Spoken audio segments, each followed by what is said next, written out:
दोस्तों एक बार कुछ ऐसा होता है कि डेविड बैच जो एक इन्वेस्टर, ऑथर और फाइनेंस गुरु है, वो एक फाइनेंशियल एजुकेशन की क्लास ले रहे थे, जहां उनके स्टूडेंट्स में से एक 52 साल का आदमी भी मौजूद था जिसका नाम था जिम। वो उनसे फाइनेंशियल एडवाइस लेने आया था, लेकिन एक्चुअली में इसका उल्टा हो गया। तो जिम अपनी 50s में है और एक यूटिलिटी कंपनी में मैनेजर है। उन्हें उसी कंपनी में काम करते हुए ऑलमोस्ट 30 साल हो चुके थे और उनकी एनुअल इनकम $40,000 पर ईयर की थी। तो अगर हम the bureau of labour statistics के अकॉर्डिंग एक एवरेज अमेरिकन की सैलरी देखें तो वो अराउंड $50,000 पर ईयर की होती है। तो जिम की सैलरी इससे भी कम थी, यानी जिम एक एवरेज अमेरिकन से कम कमा रहे थे। अब क्लास के बाद जिम ने डेविड के साथ एक मीटिंग रखी, जहां जिम अपनी वाइफ सुजन के साथ फाइनेंशियल एडवाइस लेने आए थे। तो जिम की वाइफ सुजन जिम से 2 साल छोटी थी और वो एक ब्यूटिशियन थी। तो ऑथर को ये दोनों एक middle class hard working American लग रहे थे। और जब उन्होंने ऑथर को ये बताया कि वो दोनों अपनी 50s में हैं और इनकी फैमिली की इनकम $40,000 की है और ये जल्दी रिटायर करने का प्लान कर रहे हैं, तो डेविड ने उन्हें समझाया कि आपकी जो इनकम है और आपकी जो एज है, उस हिसाब से आप इतना जल्दी रिटायरमेंट के बारे में सोच नहीं सकते। यूजुअली इतनी इनकम वाले लोग अपनी लेट 60s में रिटायर हो पाते, जिसमें वो उनकी मदद कर सकते, यानी एक 10 साल का प्लान बना सकते। तो इसके बाद जिम और सुजन दोनों एक दूसरे की तरफ देखने लगे और उन्होंने डेविड से पूछा, तो आपको नहीं लगता कि हम अमीर हैं? जिस पे डेविड बोले, यही तो मैं जानना चाहता हूँ कि आप इतनी कम इनकम से इतना जल्दी फाइनेंशियल फ्रीडम के बारे में कैसे सोच सकते हो। इसके बाद वो दोनों ने डेविड को अपने सारे डॉक्यूमेंट्स दिखाए, जहाँ डेविड ने कुछ चीजें नोटिस करी। वो थी कि सबसे पहले उनपे कोई भी उधार नहीं था। फिर दूसरा, जिम और सुजन के 2 बच्चे थे जो अपनी कॉलेज की पढ़ाई कंप्लीट कर चुके थे। तीसरा, उनके अपने 2 घर थे, एक में जहां वो खुद रहते थे जिसकी वैल्यू $4.5 लाख थी, और उन्होंने एक और घर खरीद रखा था जिसकी वैल्यू $3.25 लाख थी। और इन दोनों घरों की फुल पेमेंट हो चुकी थी, मतलब इन पे कोई भी लोन नहीं था। और उनके रिटायरमेंट अकाउंट में जिम के पास ऑलमोस्ट $6 लाख थे और सुजन के पास $7.2 लाख। और इसके साथ में इन्होंने $1.5 लाख के बॉन्ड्स भी खरीद रखे थे और इनके सेविंग्स अकाउंट में $60,000 का कैश जमा था इमरजेंसी के लिए, जिसे देखने के बाद डेविड हैरान रह गए। इन सभी को मिला के उन दोनों की नेटवर्थ ऑलमोस्ट $2 मिलियन पहुंच गई थी। तो एक तरफ उनकी सैलरी नॉर्मल लोगों से कम थी, लेकिन दूसरी तरफ उनकी वेल्थ नॉर्मल लोगों से काफी ज्यादा थी। तो इसे देखकर डेविड बहुत ही इम्प्रेस हुए और वो इनकी इस वेल्थ का सीक्रेट जानना चाहते थे, जिसपे उन्होंने उनसे पूछा कि क्या आपको कुछ खानदानी पैसा मिला है। तो उन दोनों ने कहा कि हमारे पेरेंट्स वैसे तो बहुत रिच थे, लेकिन उन्होंने अपनी वेल्थ में से हमें कुछ भी विरासत में नहीं दिया और हमें इससे कोई भी प्रॉब्लम नहीं थी, क्योंकि उन्होंने हमें फाइनेंशियल एजुकेशन दी। हमारे पेरेंट्स हमसे हमेशा यही कहते थे कि जब हम खुद से अपनी मेहनत करके सेविंग्स और इन्वेस्टिंग करके रिच बनेंगे तो हमें इस बात से सबसे ज्यादा खुशी मिलेगी। और इसीलिए हमारे पेरेंट्स ने हमें ये एडवाइस दी कि हम जितना भी अर्न करेंगे हमें उससे कम स्पेंड करना चाहिए और सबसे पहले हमें अपने आप को पे करना चाहिए। फिर इन्होंने और बहुत सारी चीजें बताई जिसको हम इस वीडियो में थोड़ा डिटेल में समझेंगे।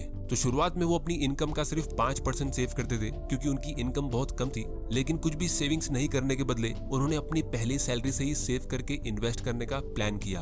फिर भले ही वो अमाउंट कितना भी छोटा क्यों ना हो, और फिर धीरे धीरे करके उन्होंने अपनी आदत बनाई और बाद में फिर वो अपने सेविंग्स रेट को बढ़ाने लगे। और जब वो डेविड से मीटिंग कर रहे थे तो उस टाइम वो अपनी इनकम का 15% सेव कर रहे थे। तो इतनी कम सैलरी होने के बाद भी और उसमें से बहुत ही छोटा परसेंट सेव करके इन्वेस्ट करने के बाद भी उनकी अच्छी खासी वेल्थ ग्रो हुई, जिसकी वजह से वो अपनी लाइफ को काफी कंफर्टेबली जी रहे थे बिना पैसों की चिंता के। उनको अपनी पूरी लाइफ में जॉब लूज करने का कभी टेंशन नहीं रहा और ना ही कोई इमरजेंसी के आने का डर था। और इसीलिए एक टाइम बाद उन्होंने ऐसी जगह काम करना चूज किया जहां उनको सैलरी थोड़ी कम मिलती थी, लेकिन जॉब सेटिस्फेक्शन काफी ज्यादा था और उनको कभी ऐसा लगा नहीं कि वो जॉब कर रहे हैं। तो इसीलिए दोस्तों हम आज की वीडियो में ये बुक द ऑटोमेटिक मिलियनेयर से कुछ इंपॉर्टेंट लेसन सीखेंगे, जिससे अल्टीमेटली वीडियो के खत्म होने से पहले आपको ये बात समझ आ जाएगी कि आपको फाइनेंशियल फ्रीडम अचीव करने के लिए या करोड़पति बनने के लिए बहुत सारे पैसे कमाने की जरूरत नहीं है, यानी बहुत अच्छी सैलरी होने की जरूरत नहीं है। आपको कोई खुद की कंपनी स्टार्ट करके दिन के 12 या 15 घंटे काम करने की भी जरूरत नहीं है, और ना ही आपको बहुत ज्यादा डिसिप्लिन होने की जरूरत है। आपको बस एक सिंपल स्ट्रेटेजी चाहिए, जिसे हम आज की वीडियो में डिस्कस करेंगे। तो चलिए शुरू करते हैं। तो दोस्तों आगे बढ़ने से पहले मैं थैंक यू बोलना चाहूंगा हमारे आज के एजुकेशनल स्पॉन्सर को। अगर आपको अपनी फाइनेंशियल नॉलेज को ग्रो करना है तो उसके लिए आपको बुक्स रीड करनी होगी, लेकिन बहुत लोग बुक्स रीड नहीं कर पाते,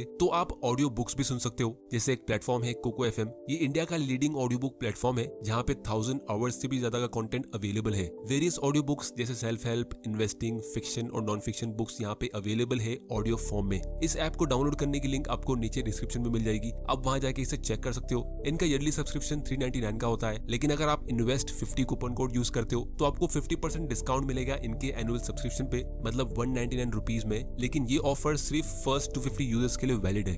तो दोस्तों एक बार मॉर्गन हाउसेल अपनी यंग एज में लॉस एंजलिस के एक 5 स्टार होटल में जॉब कर रहे थे। उनका जॉब बस यही था कि उन्हें उस होटल में आए हुए वीआईपी गेस्ट की कार्स को पार्क करना होता था।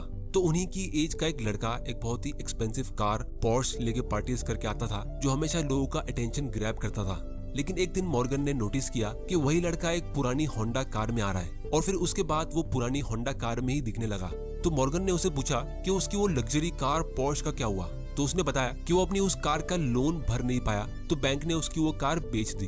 तब मॉर्गन सोचने लगे कि जब आप रास्ते में किसी फरारी को देखते हो तो आपको लगेगा कि ये इंसान कितना अमीर है, लेकिन ये भी हो सकता है कि उसने वो कार लोन पे ली हो और उसे उस कार का एक बहुत बड़ा पेमेंट चुकाना बाकी है और इसीलिए उसकी इनकम का एक बहुत बड़ा हिस्सा उस कार की ईएमआई में जाता है और एक्चुअली में वो शायद आपसे भी पुअर हो। तो तब मॉर्गन ने एक बहुत ही इंपॉर्टेंट चीज सीखी कि रिच और वेल्दी ये दोनों अलग अलग चीजें होती है। रिच करंट इनकम होती है, यानी जो इंसान फिलहाल बहुत ज्यादा पैसा कमा रहा है और जितना वो कमा रहा है वो सभी स्पेंड कर रहा है, जिसको सब देख सकते हैं, तो वो रिच कहलाएगा। लेकिन वेल्थ हिडन होती है। आप किसी को भी देखकर ये तो बता सकते हो कि वो कितना रिच है, लेकिन आप ये नहीं बता सकते कि उसके पास वेल्थ कितनी है, क्योंकि वेल्थ वो इनकम होती है जिसे स्पेंड नहीं किया गया हो और उसके बदले एसेट्स खरीदे गए जो यूजुअली दिखते नहीं है, जिसकी वजह से रिच लोग टेम्पररी होते हैं और वेल्दी लोग परमानेंट होते हैं। और ज्यादातर रिच लोग आपकी नजर में आएंगे, वेल्दी लोग नहीं। जैसे एक बार कुछ ऐसा हुआ कि डेविड बैच जो इस बुक के ऑथर है, जब वो 7 साल के थे तो उनके डैड उन्हें मैकडॉनल्ड्स लेके गए और वहां जाके उन्होंने डेविड से पूछा कि यहाँ पे आपको कितने टाइप के लोग दिख रहे हैं। तो डेविड ने कहा 2 टाइप के, एक जो यहाँ पे खा रहे हैं और दूसरे जो यहाँ पे काम कर रहे हैं। लेकिन डेविड के डैड ने कहा कि दुनिया में 3 तरह के लोग होते हैं, पहले जो मैकडॉनल्ड्स में खाते, दूसरे जो मैकडॉनल्ड्स में काम करते और तीसरे जो मैकडॉनल्ड्स में इन्वेस्ट करते। और ये तीसरे टाइप के लोग आपको कभी दिखेंगे नहीं। यहाँ पे खाने वाले आपको हमेशा हैप्पी और अमीर लगते होंगे, लेकिन ये भी तो हो सकता है कि वो यहाँ से खाने के बाद पूरा दिन ऐसा काम करते हो जिसमें शायद वो इतना हैप्पी नहीं रहते हो और बस कुछ मिनटों की खुशी के लिए वो यहाँ पे आते। तो इसीलिए इसके बाद डेविड के डैड ने उन्हें मैकडॉनल्ड्स का एक स्टॉक खरीद के दिया और जैसे जैसे डेविड बड़े हुए तो उन्होंने अपनी सेविंग्स को मैकडॉनल्ड्स और दूसरी जगह खर्चा करने के बदले उन्होंने उसके शेयर्स में इन्वेस्ट करना शुरू किया, जिससे उन्हें पता चला कि कैसे हम आसानी से लाइफ के कुछ शॉर्ट टर्म प्लेजर्स को डिले करके लाइफ लॉन्ग हैप्पीनेस क्रिएट कर सकते।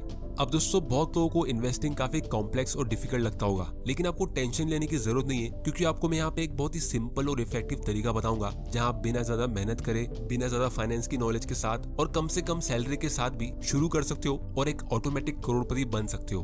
तो मेन लेसन जो डेविड ने जिम और सुजन से सीखा वो ये था कि आप कितना ज्यादा कमाते हो वो इतना इम्पोर्टेंट नहीं होता है, आप अपने पैसों का क्या करते हो वो सबसे ज्यादा इम्पोर्टेंट होता है। क्योंकि जितना ज्यादा हम कमाएंगे तो उस हिसाब से हमारे खर्चे भी बढ़ते रहेंगे। इसे हम वेल्थ इफेक्ट कहते हैं और इससे बहुत ही कम लोग बच पाते हैं। जैसे एग्जांपल के लिए, जब आप महीने का 15,000 अर्न करते हो तो आप 500 रुपए वाली घड़ी पहनते हो और अपनी ऑफिस में लंच के लिए घर से टिफिन लेके जाते हो। लेकिन जब आपकी सैलरी बढ़ के 50,000 रुपीज पर मंथ की होती है तो फिर आप शायद 5,000 रुपए वाली घड़ी पहनोगे और अपनी ऑफिस के कैंटीन से खाना ऑर्डर करोगे।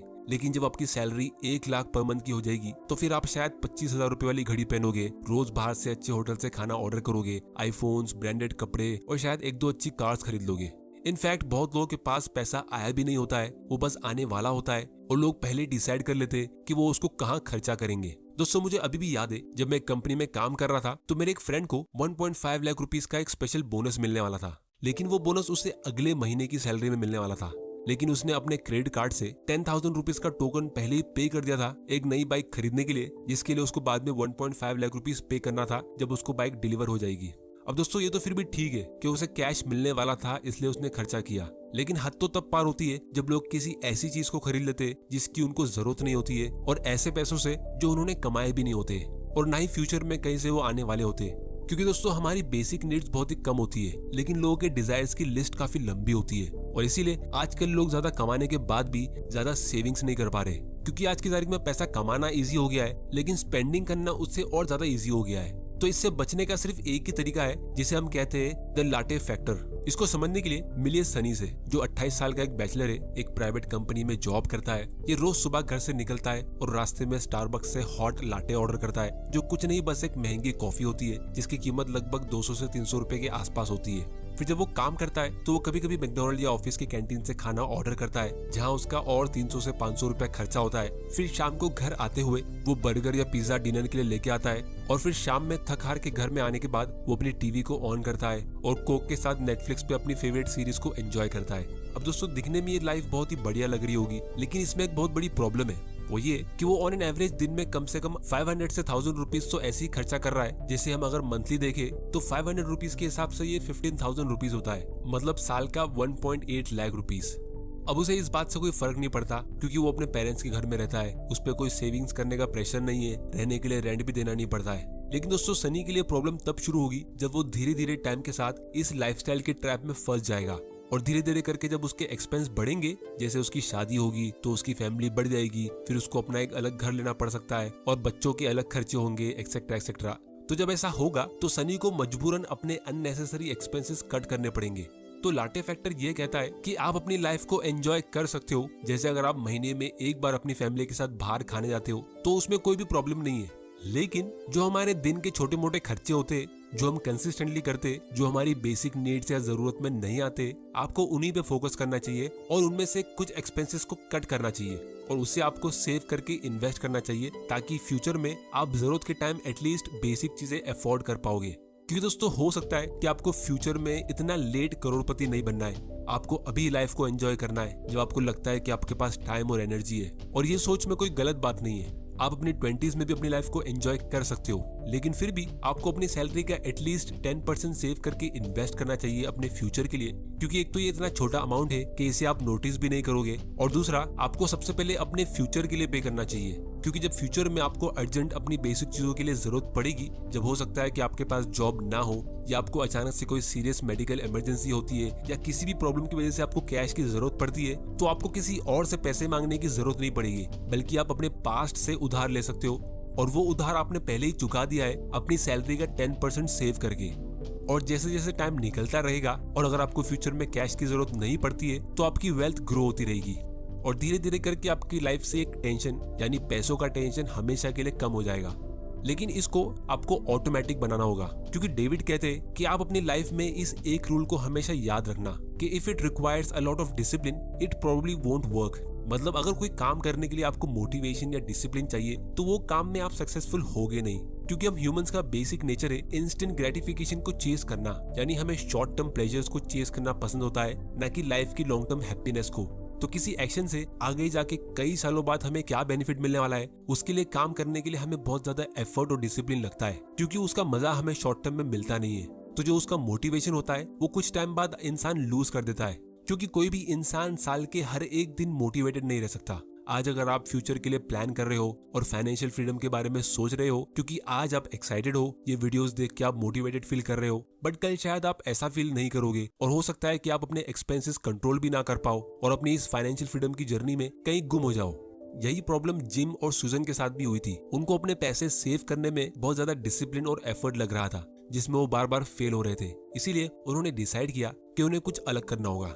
तो अपने बिहेवियर को हर महीने या हर रोज कंट्रोल करने के बदले उन्होंने एक सिस्टम क्रिएट किया। उन्होंने ये डिसाइड किया कि वो अपनी इनकम का कितना परसेंट सेव करेंगे। जैसे शुरुआत में वो 4-5% था, फिर वो डिसाइड होने के बाद उन्होंने उस अमाउंट की एक इन्वेस्टमेंट कंपनी के साथ एक इन्वेस्टमेंट पॉलिसी सेट कर दी, जिससे उनकी सैलरी आते ही उनकी इनकम का वो हिस्सा ऑटोमेटिकली इन्वेस्ट होने लगा और फिर उनके पास जो पैसे बच जाते थे वो उससे अपने लिए यूज करते थे।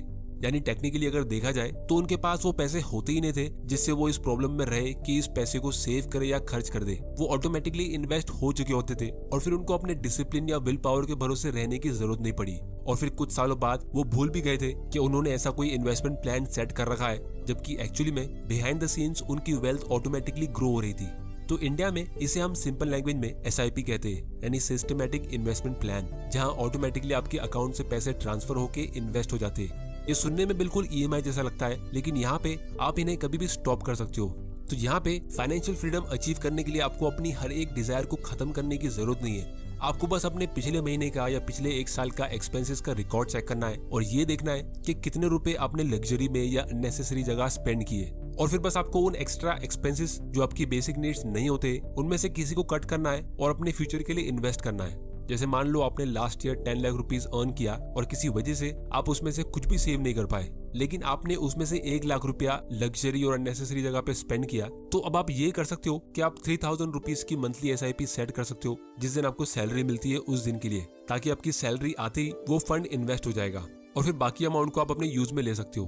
तो इससे आपका साल भर में 36,000 रुपीज इन्वेस्ट हो जाएगा और आपको पता भी नहीं चलेगा, क्योंकि लॉन्ग टर्म में छोटे छोटे अमाउंट से भी कंपाउंडिंग के पावर से आपकी अच्छी खासी वेल्थ बिल्ड हो सकती है। पिछले 40 सालों में इंडियन स्टॉक मार्केट ने यानी सेंसेक्स ने ऑन एन एवरेज 15% का रिटर्न दिया है। तो अगर आप वही 3000 रुपीज कोई ऐसी जगह इन्वेस्ट करते हो, मतलब एक दिन का सिर्फ 100 रुपीज। अब वैसे तो पास्ट परफॉर्मेंस फ्यूचर रिटर्न्स की गारंटी नहीं देता है, लेकिन जल्दी सेविंग्स करने और कंपाउंडिंग की पावर को समझने के लिए 15% के कंपाउंडेड रिटर्न के हिसाब से 30 साल में आपके पास हो गए 2 करोड़ रुपए और आपका इन्वेस्टमेंट था सिर्फ 10 लाख रुपीज का। मतलब ये ऑरेंज वाला पार्ट आपका इन्वेस्टमेंट रिटर्न है और ये ग्रीन वाला पार्ट आपका इन्वेस्टमेंट। तो ये होता है पावर ऑफ कंपाउंडिंग, जिसको यूज करके एक बहुत ही कम सैलरी होने के बाद भी आप जिम और सुजन जैसे एक ऑटोमेटिक करोड़पति बन पाओगे। तो इसीलिए मैं हमेशा कहता हूँ कि आपके पेरेंट्स आपके इमरजेंसी फंड नहीं होते और आपके बच्चे आपके रिटायरमेंट फंड नहीं होते। आपको खुद ही अपनी वेल्थ बिल्ड करना चाहिए और फाइनेंशियली आत्मनिर्भर बनना चाहिए। तो अगर आपको नहीं पता कि कहाँ और कैसे इन्वेस्ट किया जाए, तो आप कोई एक सिंपल सा लो कॉस्ट म्यूचुअल फंड या इंडेक्स फंड ले सकते हो और उसमें एक लॉन्ग टर्म के लिए SIP सेट कर सकते हो। क्योंकि इन SIP को हर महीने डिसिप्लिन की जरूरत नहीं होती है। SIP के इमोशंस नहीं होते।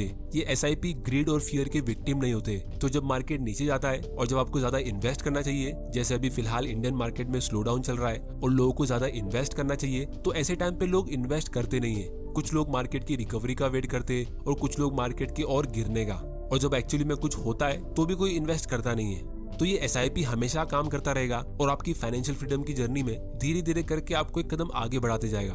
और इसकी सबसे अच्छी बात यह है कि इसे आप आज से ही शुरू कर सकते हो। तो अगर आपको एक इन्वेस्टमेंट अकाउंट ओपन करना है तो उसकी लिंक आपको नीचे डिस्क्रिप्शन में मिल जाएगी। आप घर बैठे बैठे अपनी फाइनेंशियल फ्रीडम की जर्नी की शुरुआत कर सकते हो। तो दोस्तों, आज की वीडियो में इतना ही। उम्मीद करता हूँ कि आपको इससे कुछ ना कुछ सीखने जरूर मिला होगा। तो चैनल को सब्सक्राइब जरूर कर लेना और बेल आइकन प्रेस कर देना ताकि आपसे कोई वैल्यूएबल वीडियोस मिस ना हो जाए। और आप लोग मुझे नीचे कमेंट करके बताओ कि आप अपनी सैलरी का कितना % सेव करके इन्वेस्ट करते हो और आप उसे कैसे मैनेज कर रहे हो। और ये भी कमेंट करो कि मैं कौन सी टॉपिक पे अपना अगला वीडियो बनाऊं। कुको FM ऐप को डाउनलोड करने की लिंक नीचे डिस्क्रिप्शन में और फ्री में एक इन्वेस्टमेंट अकाउंट ओपन करने की लिंक भी नीचे डिस्क्रिप्शन में। वीडियो पसंद आया तो इसे लाइक करो, नहीं पसंद आया तो डिसलाइक करो। आपका वैल्यूएबल टाइम देने के लिए thank you and good bye.